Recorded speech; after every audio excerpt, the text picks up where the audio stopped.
So நாட்டு சர்க்கரையில potassium, calcium, magnesium and iron இந்த 4 மைக்ரோ நியூட்ரியன்ஸ் இருக்கு, விச் இஸ் நம்மளுக்கு ரொம்ப ரொம்ப தேவையான 4 மைக்ரோ நியூட்ரியன்ஸ் இருக்கு.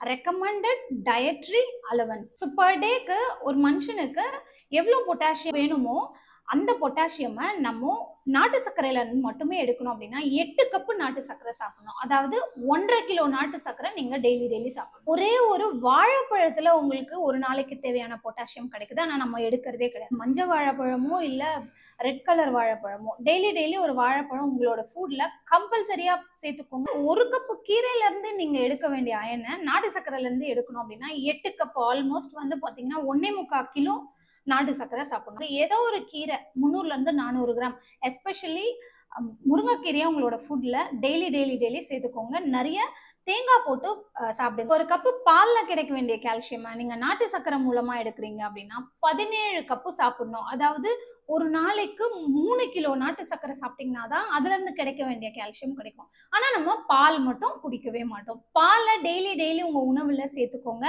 சுகர் இல்லாம சேர்த்தா மட்டும்தான் பால் ரொம்ப ரொம்ப நல்லது. எய்தர் தட் இஸ் நல்லதோ கெட்டதோ. Moderation is very much more important. நல்ல பொருள்லாம் நம்ம மூட்டை கணக்கில் சாப்பிடணும் அப்படிங்கிற அவசியம் கிடையாது. கெட்ட பொருளா இருந்தாலும் சாப்பிடவே கூடாது அப்படிங்கிற கிடையாது. குறைவான அளவில் எடுத்தீங்க அப்படின்னா எல்லாமே நம்மளோட உடலுக்கு நல்லதுதான்.